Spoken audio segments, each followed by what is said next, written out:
Hi students, and welcome to today's live IELTS class. My name is Adrian. I'm streaming to you from beautiful Victoria here on the southern tip of Vancouver Island in Western Canada. I hope everybody is having a super week so far. Hi Marjona, Davlat Beck, Kanupriya, Tammy, Simran, good to see many students in the class. Welcome to our chat moderator, Carolina. In this class, everyone, we are looking at an IELTS listening section, listening for Band 9. Specifically, this listening will focus on topics on taxes for Part 3 and Michelangelo, the famous sculptor and artist, for Part 4. This listening material is taken from our web materials at aehelp.com for academic IELTS and gieltshelp.com for general IELTS. The listening is the same in both the academic and the general, so you will find this material on both the academic and general websites. This is our academic IELTS website here with the blue background. You just click this big red button to join the premium package.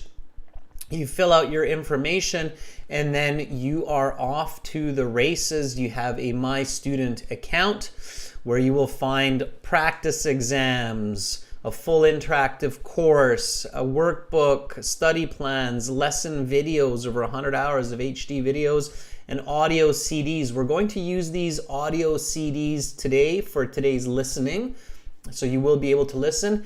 And of course, you have student partner speaking and interviews for everyone as well.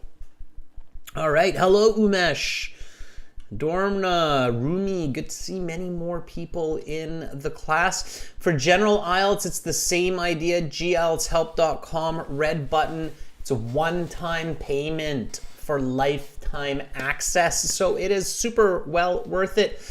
We are an official IELTS test registration center and certified agents. We help hundreds of students succeed in their IELTS goals every day. You can read their stories on our testimonials. Again, students, if you have any questions about our product, send me an email to adrian@aehelp.com or about IELTS. You can download our apps, Academic IELTS Help, General IELTS Help. There's lots of free materials in our apps, as well as our Instagram, IELTS_AEHelp and GIELTS Help. Check out our Instagram profiles. Lots of goodies there. Students, right now, listening, tomorrow, Task 1, Graphs and Speaking Part 1 for everybody. Let's get into today's listening.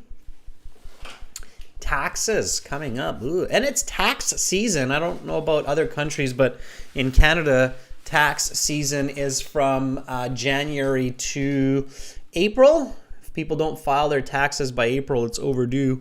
I gotta do my taxes. So taxes it is. Let's learn a little bit about taxes. So I'm going to play this audio for you. Let's hop over to our exam here. Okay, I'm seeing what you're seeing. So this is section 3. This is taxes. Maybe I can make this a tiny bit bigger for us like that, so it's easier to see, especially if you're on mobile. We did part 1 and part 2 last week, but if you missed it, it's totally fine. You can just focus on part 3, part 4 today. Now, since 2020, they call this part 3. And while you're listening, put the answers into a separate document. Do not put it in the chat, just because it's confusing for other viewers, especially if you're giving the wrong answer. Okay. So here we go, everybody. We're going to listen and answer, and I will go through the answers after and talk strategy.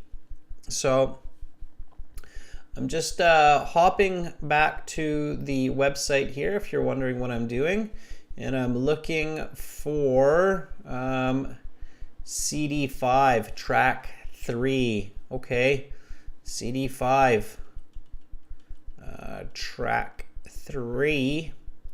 Here we go, everyone. Listen and answer. Now turn to section 3. Take some time to look at questions 21 to 26.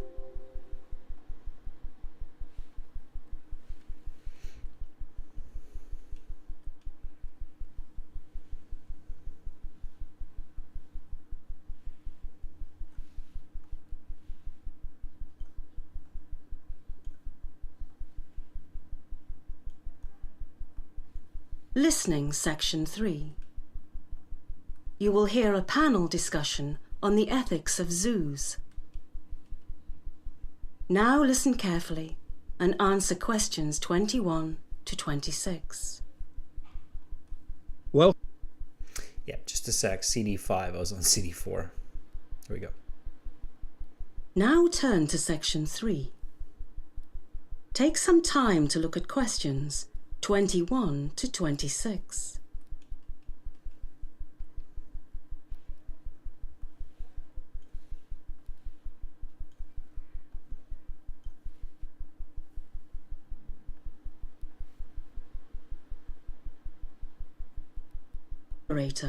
And 2 contributors, Dr. Rachel Young and Dr. Ronald Sturgeon, both political scientists at the local university, talking about trade between countries.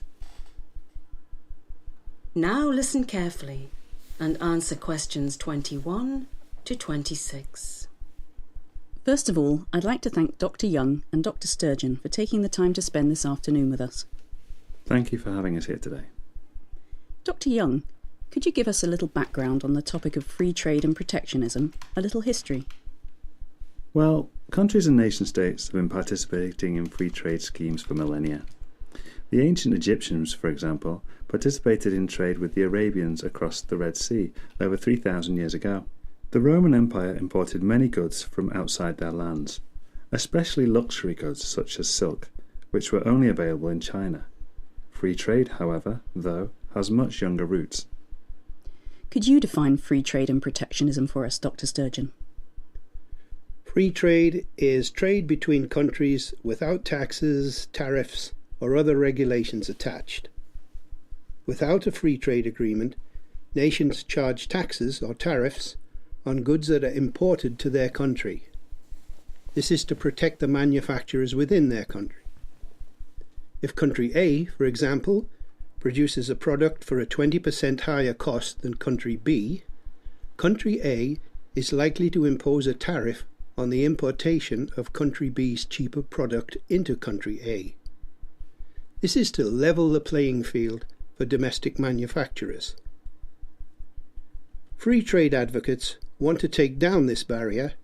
In my opinion, advocates of free trade do not care about domestic manufacturers and workers in their own country. I believe their only intention is to maximize profit for big international businesses. I know Dr. Sturgeon is impassioned about protectionism, but what he fails to mention is that while free trade may lead to some lost jobs in certain sectors, it leads to many other jobs in other sectors. This may be cold comfort to those in, say, manufacturing or textiles, but we must not be blind to the needs of the many and be distracted by the needs of the few. Nobody says free trade between countries is perfect, but it is certainly better than a protectionist framework which costs the country jobs and prosperity. Another point I would like to make is that free trade increases competition and thus lowers the price of many goods. This saves consumers money. Purchasing a car, for example, is much cheaper under free trade agreements. While such agreements may appear undesirable for a British company such as Land Rover, since they are given price disadvantage within the United Kingdom, this is not the whole story. While it is true that the company is at a minor disadvantage within their home country, free trade agreements puts them in an equally advantageous position in other countries in which the UK has a free trade agreement. You now have some time to look at questions 27 to 30.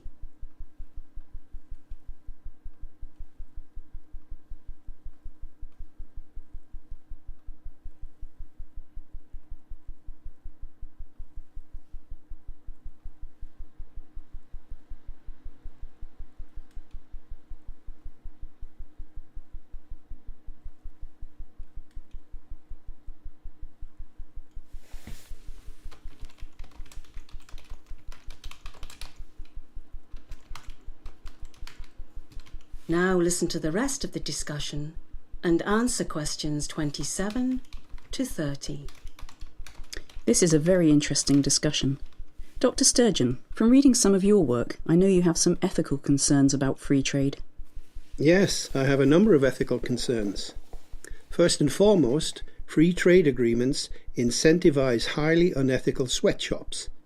When countries such as the United Kingdom enter free trade agreements with countries with lower human rights standards, we put ourselves at risk of tacitly endorsing those low human rights standards.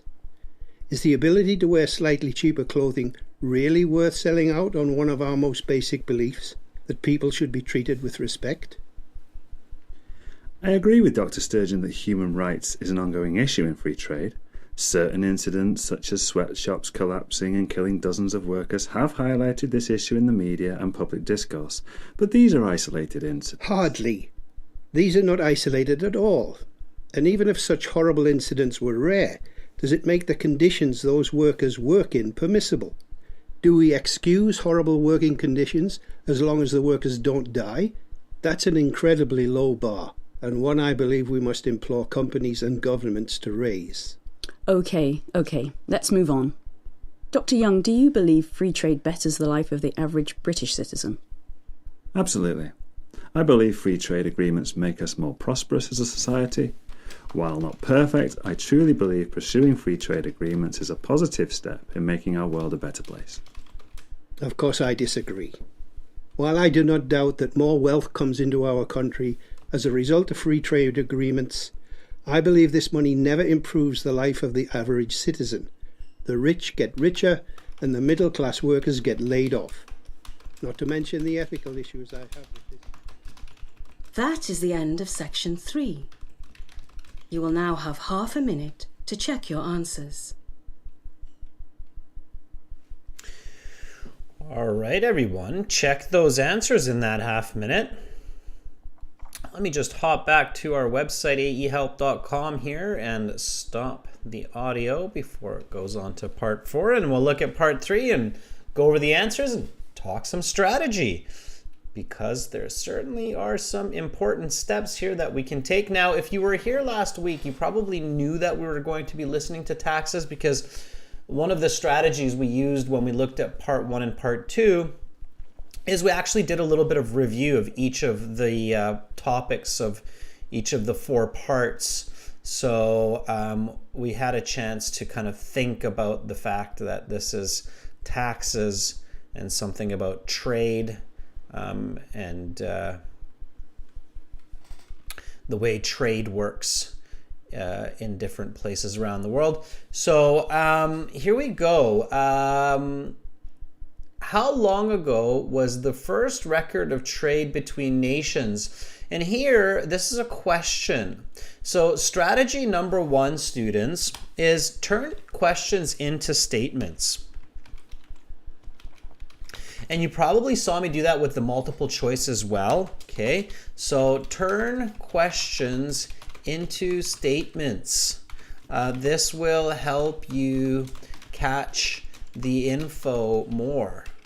Okay.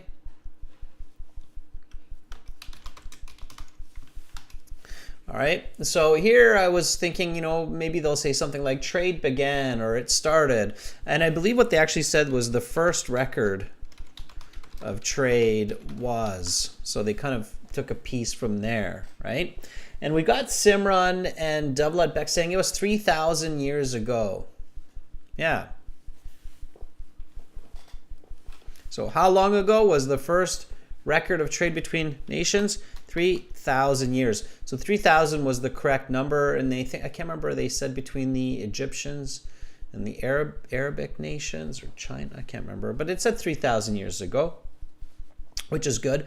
Simran, use the number. Don't use the letter. It should actually say no more than one word or a number. Okay. All right. Now, here we had complete the flow chart. This is a very popular type of question in the IELTS listening. For the computer-based, it's usually like a drag and drop. where you've got some answers and you're dropping them in. And notice how I highlighted a couple of key terms here. This is strategy 2, okay? There are some terms that are likely going to be used. So strategy 2,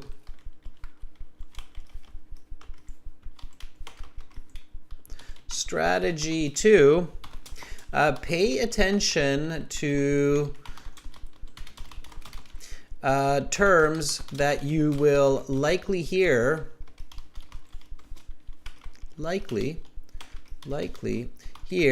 so you can position yourself in the audio, such as names and dates, okay? Numbers in general, right? So here we had this number 20%. And yeah, I mean, it's very likely you're going to hear the speaker use the word 20% because there's not, I mean, they might say something like 1/5, but they're likely not going to paraphrase something like this, okay? So country A produces a 20%, produces a product for a 20% higher cost than country B. And again, it's likely that they're going to use country A, country B as terms, okay?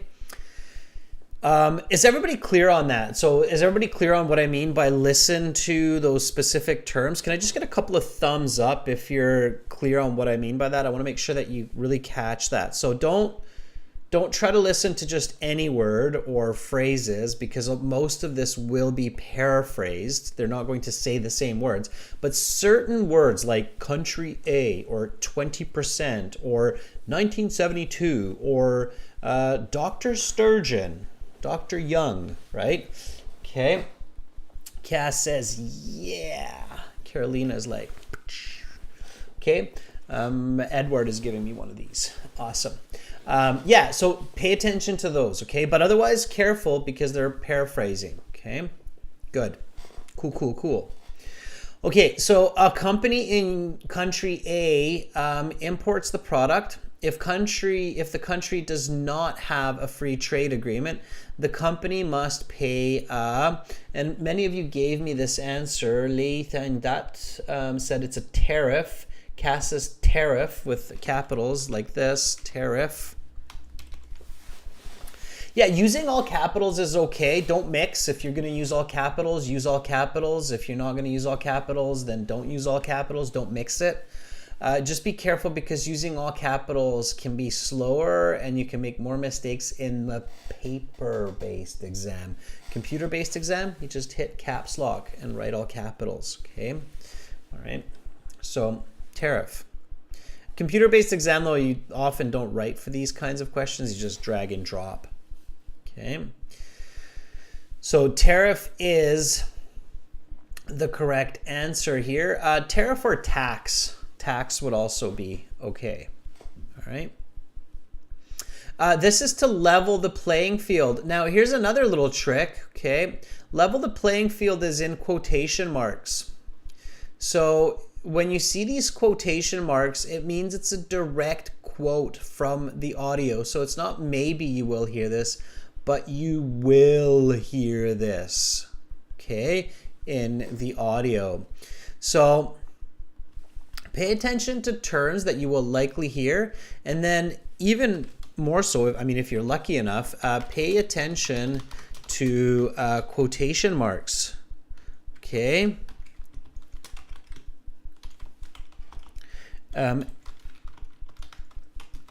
As this indicates a direct speech or direct quote from the audio, and you will hear it. Okay, will hear this. Okay, remember, yeah? Okay, so pay attention to that especially because if you didn't catch the first answer and you're seeing these quotation marks and you're hearing level the playing field, it means that they've already gone past that first answer. Okay, and Doublet Beck says this answer should be domestic manufacturers, which it is, but just make sure about those quotation marks, okay? So domestic Manufacturers.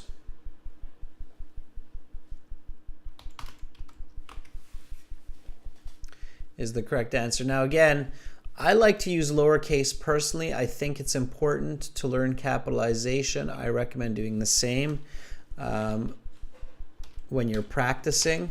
Okay, when you're on the IELTS, you might want to use all capitals so you don't lose marks by accident. But when you're at home and you're just learning the language, I would say use common nouns, proper nouns in their correct or common forms. Okay. All right, here we go. If the countries do have a free trade agreement, the company does not have to pay to import the item. Of course, it's free trade, right? Some advocates of protectionism believe free trade advocates are only worried about maximizing something for large corporations. Logic will help you here too. I mean, what are they maximizing? Cass says it's got to be profit. Oxenjohn says, yeah, profit, I think. Oxenjohn, when you think, be confident. You're probably right. So profit it is. Lena, Dorna, Arda, Marjona, Zakshikabar also says profit. Angelo says profit, right? Good, profit. Profit or profits? Profit or profits, both are okay here because both work, but it is important to have the plural correct. Maximizing profits or profit.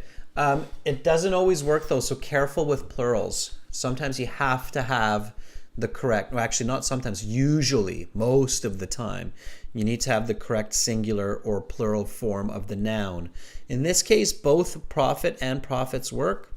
You can use either one, but be careful. Pravasha, yeah, profit or profits, both are okay here, okay, because both are correct grammatically. All right, Oxenjohn says, yeah, I've preferred confidence. Yeah, absolutely. Okay. All right, so here we've got a little bit of fill in the blank action going on. Write no more than 3 words and or a number for each answer. All right, some people will lose their jobs under free trade agreements, but we must emphasize the needs of the noun and not be sidetracked by the needs of the. 2 words for this, obviously. Make sure that if you're in the paper-based exam, you put both words in number 25. Otherwise, you'll be off when it comes to the rest of the questions. Cass says it's we must emphasize the needs of the many and not be sidetracked by the needs of the few. Yeah, life is not perfect. Oftentimes we're in juxtaposition about majority votes, right? We can't make everybody happy. So the correct answer here is many and few. And when you're doing this in the paper-based exam, the order has to be correct. So if you write few first, of course you'll get it wrong because it would be the wrong answer. So many and few. Okay, number 26. Free trade lowers the price of many goods because it increases what? Now again, students, and I said this before today, this is strategy 3, okay? And this is probably the most important strategy for the entire IELTS exam, is use your logic. Okay, you got to be like Captain Spock, you know, or with the ears, right? If you're Trekkies, if you're fans of Star Trek, so you have to be highly logical. Use your logic. You can figure out answers even if you did not catch it in the audio. Just think of reality and logic. Okay, so free trade. If we're trading goods for free, then it's going to drop the price. The price will go down because it's going to increase what? Anish Kafle says competition. Lion Black agrees with Marjona. Competition. I agree as well. It is competition. Okay. Competition is one of the cornerstones of capitalism, creating competition for best quality with the lowest price. Free trade makes that more possible. Yeah, it's going to be the right answer. Okay. IELTS doesn't lie, so IELTS is not going to come up with a false answer just to give you a headache. Okay. Okay, so now we have this cause and effect, and notice how for this questions 27 to 28, I highlighted the topic of each category here. Okay, and Ruslan Asadova, I see you over there in our general IELTS, so keep answering, Ruslan. I saw the 3,000, it's all good. Okay, so think about that. Cause, the country enters into free trade agreements. Effect, jeopardizes human rights standards. Okay, so there's free trade, jeopardizes human rights standards. Why? Because, of course, competition also will lead countries, people, to cheat or be unethical or be unfair to try to be the best with the lowest price, right? So that happens as well. So entering into free trade agreements jeopardizes human rights standards. Yeah, okay. Like sweatshops collapsing. So factories that just... Okay, the conditions. So these terrible conditions are highlighted in the... What? Where do we see it? Doublet Beck. Qatar says hello, everyone. Marjona... Doublet Beck, Brawler BS, and Pravasha say it's the media. Yeah, in the news, right? You're watching the news and you see the news that, oh, there's a factory in Malaysia owned by Apple and people are jumping out the windows. Yeah, unfortunately, these terrible situations happen. I can't remember where that Apple factory was, but yeah.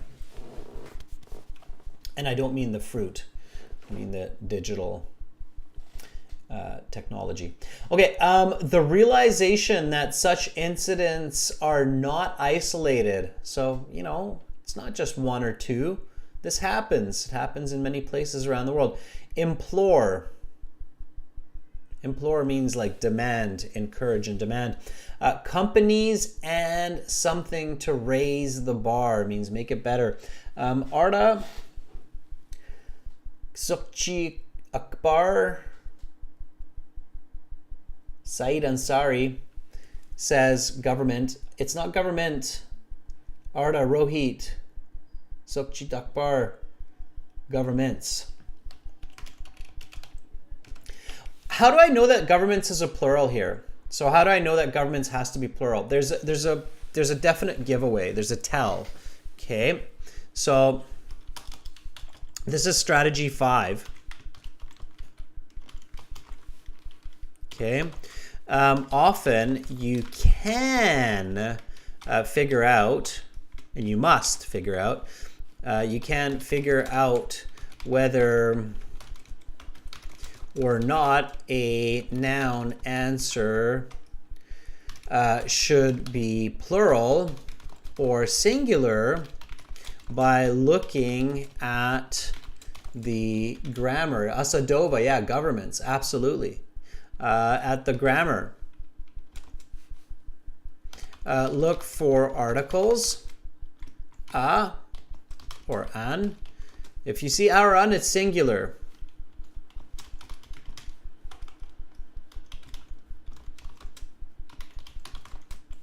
No article, likely plural. Okay. And the other one, Carolina, our moderator, is saying, well, look at the other nouns in the list. In this case, we have companies. And companies is a plural. So because of parallel grammar, yeah, you're right, Carolina. It should be plural as well, right? So no article, likely plural. And Look at other nouns. Are they plural or singular?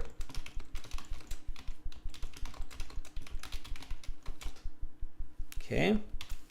If plural, then plural. If singular, then singular. Okay, it's the rule of parallel grammar forms. All right. Okay. All right, here we go. So now for 29, notice how again I was using that strategy where I was focusing on a key word that I'm sure I would hear, like Dr. Young, and I did hear it. And then Dr. Young argues that free trade allows people to be more prosperous and is a positive step towards the right goal. Okay, so I took notes here. Okay.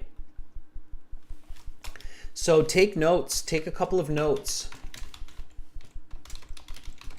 for long multiple choice questions, and then match it up with the correct answer. So match up your answer with the correct answer. Okay. So here, okay, Mr. or Dr. Young says free trade. It's helping people be more prosperous. It's a positive step. A, free trade agreements are the single biggest economic driver for making the world a better place. Okay, it kind of matches. Free trade agreements are not perfect, but they're a good step towards increasing global welfare. That seems really good. That seems like a very close match. Free trade agreements are not always positive. Well, he says they are positive, but can be an important way to level the playing field. I really like B. I think B is the closest match. Everybody agrees? Yeah, Dorna, Rohit, Gulnoza, Saeed, they all seem to agree that B is the closest match. Okay, more prosperous, positive step. I mean, he doesn't emphasize that they are the biggest economic driver. He's kind of like, well, they're not perfect, but they're pretty good. Okay. And then Dr. Sturgeon on the other side, right, for protectionism, says the rich get richer and the middle class gets laid off with free trade. So it was kind of a tricky one because it was like an inverse kind of hinted answer here. So overall wealth is increased in society. Middle class jobs are the foundation of an economy that works for the few and not just for one. Free trade agreements are bad because they concentrate wealth in the hands of an elite few. Yeah, it looks like most people in the chat are agreeing with me. Okay. Asadova, you got the last one right. That's awesome. Perfect. See, it is. Okay, everyone. How did you do? What did you get out of... So how did you do? What did you get out of 10? What did you get from 10 questions in part 3? Hopefully, you got at least 6. Okay.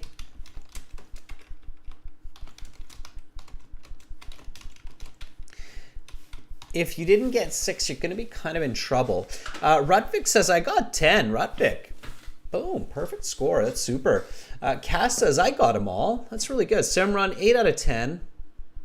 Anish, 8. Rohit, 7. Saeed, 8. Those are all really great. Your darling very honestly says, I got 4. Your darling, definitely you want to practice. You need to get more than 4 to get those higher band scores. Okay. Lion Black says, thanks. Well, we're not done yet, Lion Black. I've got part 4 coming at you right now, and we're going to do that right now. So here comes part 4, everybody. Hang in there. Before we do part 4, just a quick overview of the strategies for the listening here.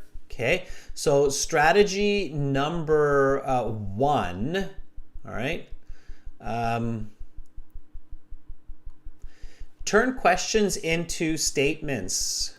Okay. This will help you catch more of the information. All right. Strategy number 2, Pay special attention to terms that you will likely hear so you can position, you can identify where you are in the audio. These are dates, numbers, names of people, and pay special attention to those quotation marks because you will hear that information. Okay? All right. Strategy number 3, arguably the most useful strategy of all. It's what makes us special as humans. Use your logic. You can figure out answers even if you don't catch it in the audio. Just think of, a logical answer to the question. Okay. We skipped strategy 4, so I'm going to rename this strategy 4. Okay. Strategy 4. You can figure out if a noun is a plural or singular by looking at the articles like a or un in the statements. And you can look at the other nouns. So if you have a noun like companies and it's plural, governments will also be plural. Okay. All right. So keep those strategies in mind. Let's get cracking on part 4 here. Okay. I'm just going to hop back to our website, start up audio for number 4. Now, part 4 is going to be very smooth and seamless. So get ready for this, everyone. Okay, there's no breaks Now here. turn to section 4. Take some time to look at questions 31 to 40.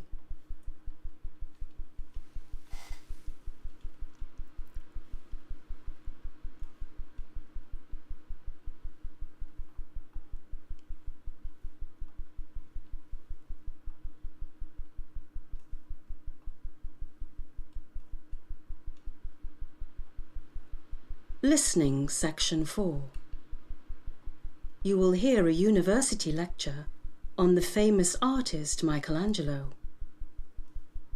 Now listen carefully and answer questions 31 to 40. Good to see you all. As you know, we're having an exam a week from today. Material from today's class will be included on the exam, but material from the final 2 classes of the week will not be included. I hope this will give you an opportunity to revise enough to perform well on the exam. With that administrative business out of the way, I'd like to begin today's lecture on the lesser-known works and endeavors of the famous Italian Renaissance artist Michelangelo. While Michelangelo is best known for his painting of the ceiling of the Sistine Chapel, he was also the creator of a number of other highly respected works. Among these are the Pietà, a statue of Mary holding a deceased Jesus, and the statue David, said to be the representative of the perfect male form. But Michelangelo was not just a painter and a sculptor. One of his crowning achievements is St. Peter's Basilica, a project he was lead architect on for the 17 years preceding his death in 1564.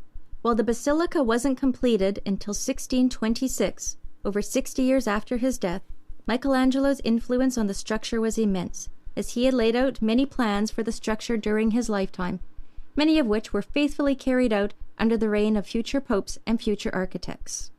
Michelangelo's fingerprints are all over modern Rome, and especially what is today Vatican City. Not only through his paintings, frescoes, and sculptures, but also through his architectural achievements. In addition to his influence on St. Peter's Basilica, Michelangelo also redesigned the famous Capitoline Hill area of Rome, and designed many chapels within the walls of the Vatican.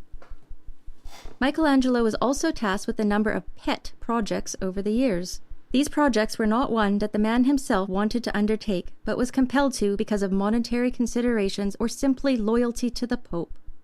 For example, when Pope Julius II ordered him to construct a 3 times life-size bronze statue of the Pope, Michelangelo had no choice but to accept. The project took up more than 2 years of his life, and 4 years after its completion, the work was unceremoniously melted down to construct cannons. Additionally, the conditions under which he was made to work were often sorely substandard. For years, he lived and worked with 4 other men in a cramped apartment with little to no privacy and no room for his creative juices to flourish. It is interesting to imagine what a genius such as Michelangelo could have accomplished given rein over his own creativity. I personally believe the world is a poor place for him having not been allowed this luxury. However, on the other hand, Perhaps Michelangelo's sometimes tortured life imbued his works of art with something more than just artistic genius. Although Michelangelo is a celebrated figure for his works of art and well respected for this architectural acumen, his literary works are virtually unknown to the world. He was a virtuoso of Renaissance art, celebrated in his lifetime and venerated centuries after his death, but his writings never made an impact on the society in which he lived, nor in the years since. Michelangelo was an avid writer of poetry and found that poetry was an invaluable escape from the grind of his everyday work life, especially during the years spent arduously painting the ceiling of the Sistine Chapel. Poetry provided an outlet for his frustrations, fears, beliefs, and desires. Those who want to know the real Michelangelo must go beyond his frescoes and sculptures and dig deep into his personal writings. There, one will find a rather tortured soul, harmed by years of physical, political, professional, and personal strife. That is the end of section 4. You will now have half a minute to check your answers. All right, and definitely check those answers. And then you got a little bit more time to check all your answers if you're doing the paper-based exam. You have 10 minutes after that. So you have basically 10 and a half minutes at the end of part 4 to do this. Okay, that was pretty quick, challenging, some challenging terms, but that's a standard part 4 of the IELTS exam. Many of you who have taken the IELTS will know that that's part 4. Yeah. Okay. All right, everyone. So let's take a peek at this. Let's go over the answers together and let's identify what's going on here. A lot of the same strategies that we talked about in part 3. So paying attention to names, to dates, paying attention to paraphrasing becomes very important in part 4. So strategy right off the bat. Okay. So strategy. Paraphrasing, or paying attention and catching paraphrasing of key words becomes essential, necessary for part 4 success. Okay, I'll show you that as we go along. So the words that are used. So even in the beginning here, so you had to match up on the exam. So some materials were either on the exam and some materials were not on the exam. So you had to choose correct letter A to B. The material from the third class of the week will be on the exam or will not be on the exam. Me says B, I think, because it's not going to be on the exam because she says the last class of the week and the last week's, they will not be on the exam. Me, you're absolutely right. It's not on the exam. But she does say that materials from this class. Materials from this class is the current class, right? So that one is A, will be on the exam. So the correct answers are B and A. Okay, B and A for 31 and 32, B and A. Again, slight paraphrasing, she says from this class, right? So from this class will be on the exam. Okay, so that's your paraphrasing right there. It doesn't say current class is this class. Okay, and then we get into talking about Michelangelo. It's nice and fast and smooth.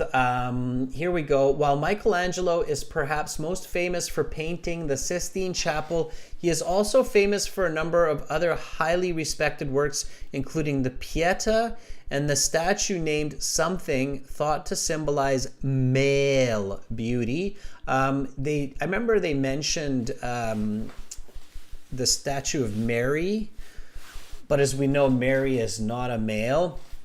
So we're looking for the male statue. The other statue that's mentioned is the statue of David that you saw in the thumbnail for this class, right? So that's the statue of David thought to symbolize male beauty. Yeah, absolutely. So we're listening for that. Very good. Whoever got David.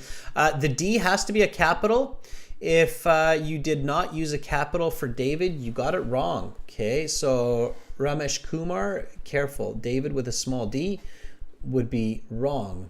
Don't write statue of a, because statue named Statue of David is wrong.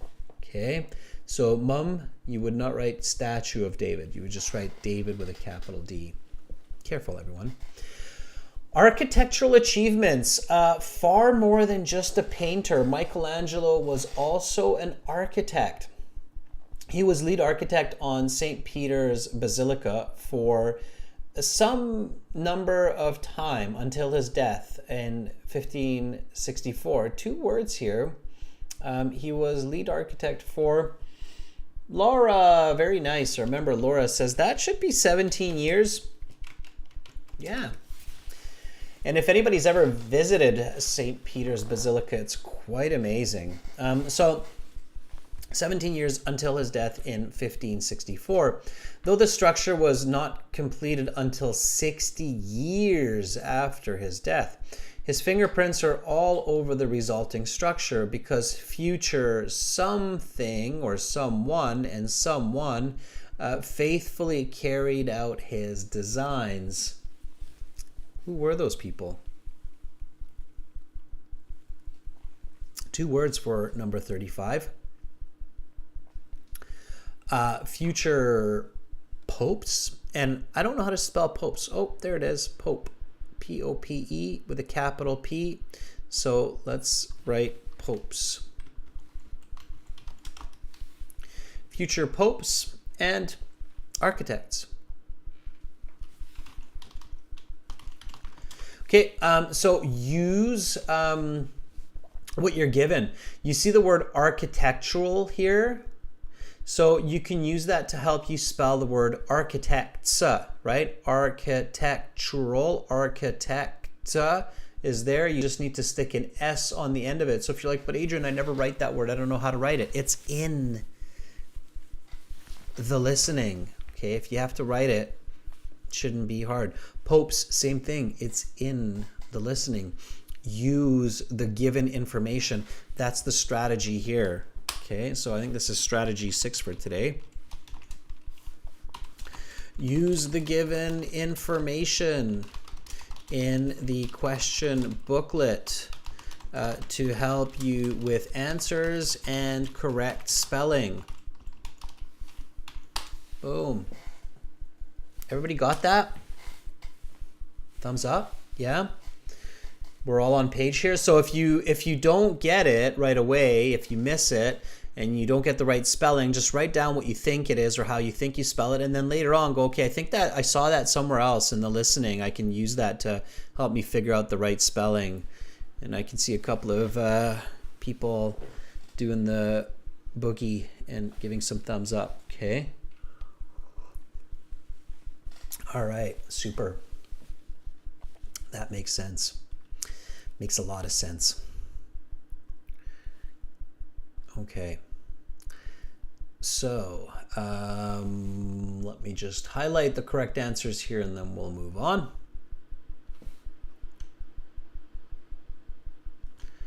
Okay. There we go. Michelangelo's influence is also apparent around the rest of the city of something, including at the ancient Capitoline Hill site. It was a little bit of a tricky one. Lena says Vatican, but Vatican is actually not correct. Vatican is just, it helps to know a little bit about Italy here. Vatican is very small. Vatican is just like the holy kind of center of that St. Peter's Square Basilica area. But we're looking for the little bit bigger area of Rome here. And Capitoline Hill site is in Rome. Okay, so Rome is the correct answer here. You see Michelangelo's works all around Rome. Yeah. Servant of the papacy. So he was also a loyal servant of the Pope. Sometimes this was important work, though sometimes it was rather pointless. He once built a something of the Pope only to see it melted down for cannon parts just a few years later. What a loss, right? Too bad. I guess they really needed those cannons.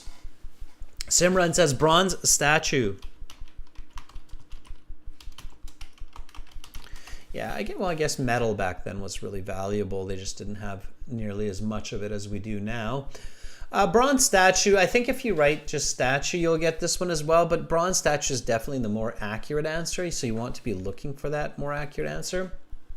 So melted down for cannon parts just a few years later. Moreover, the something he had to work in were often substandard, often being forced to live and work in small, cramped places with a number of other men. So going on to the other part here, this makes sense. Again, this is where logic can help you figure this out. Marjona says conditions. Moreover, the conditions he had to work in, and here the plural is important because it's not just one condition. He often had different conditions that he had to work in.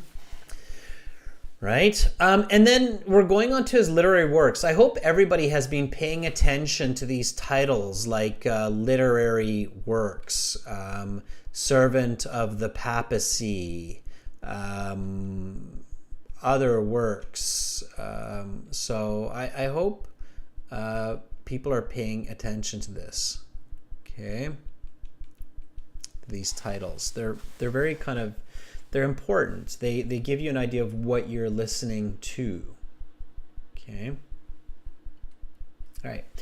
It is interesting to think what he could have made if he was given the freedom to explore his own what? Double Beck, Marjona, and Simran all say 39 should be creativity. Yeah, and the audio does emphasize it. So she's like, it would be amazing if he were given reign over his own creativity. I mean, he was in some cases, like the Statue of David. I think that was inspired, right? So there are some works. Okay, so creativity. I Am Carnage agrees. Creativity. Yeah. Okay. And then number 40. Something was an important way to escape the difficulties of Michelangelo's life. Though his writings never made much of an artistic impact, they do offer a window into his tortured genius. So, yeah, he maybe wasn't as great of a writer as he was a sculptor or architect, but he certainly liked it, and he wrote a lot of poetry. Yeah, very clearly emphasized a couple of times there. So last answer is poetry. Students, that's it. If you were here for part 1 and part 2, what did you get out of 40? Okay, so what did you get from 40 on this listening exam? How did you do? Arda got 39 out of 40. Well, Arda, I can tell you right away that's a band 9. Because if you get 39 or if you get 40, then you get a band 9. Monisha, 37. Yeah, if you wrote only... Yeah, oh, sorry, I thought you said you got 37. Yeah, Monisha, if you wrote only statue for 37, it'll work. Yeah, it's fine. Okay. Carnage from Marvel Comics. Yeah, 19 out of 20 is great. So you probably weren't here for part 1 and part 2, but that's great. Heavy Driver memes 26. So let's check that out. Okay, so here I'll show you where you can check out what you get right here. Okay, so here's our website, aehelp.com. And then here at the bottom of the website, let me make it ginormous for us. Okay, it's ginormous. There's this score calculator that's right there, right beside blog score calculator. You click on that. Woo, there it is. And then listening, make it smaller so you can see it. Listening score, okay, 26. 6.5. So 26, I mean, it's still not bad, right? 26 is a 6.5. Anish Kafle says, I got 35. 35 is a band 8. Marjona, 37, I believe, is a band 8.5, yeah. Ramesh Kumar says, I got 32. Oh, 32, 7.5. Very nice. Cass, 35. Band 8, Cass. Very good. Okay, students, check out our website, aehelp.com, for tons more IELTS help. As you saw, there's so much material there, and it doesn't cost a lot, and it's a one-time payment for lifetime access. You just click that big red button right there to join our premium IELTS package, one-time payment, lifetime access. This is for the academic IELTS. General IELTS, you're on the green website, gieltshelp.com. Click that red button. Join us there. Good work, everyone, today. I threw some fast-paced reading, listening lessons at you, and you did it. You conquered. You did a fantastic job. That was awesome. Carolina, thank you for moderating. Eugen, thank you for the emojis. Cass, thank you for being a member. Thank you, viewers, for watching. Remember, check us out on our websites. Join us for all of our lessons. It's well worth it. And we've got Task 1 Graphs and Speaking Part 1 coming up tomorrow at the same time. I hope you all have an awesome rest of your day, and I look forward to seeing you on your Friday. So I look forward to seeing you tomorrow. I'm Adrian. I'm signing out from beautiful Victoria here on the west coast of Canada. Much love to all of you, wherever you are on this big blue planet of ours. Bye for now.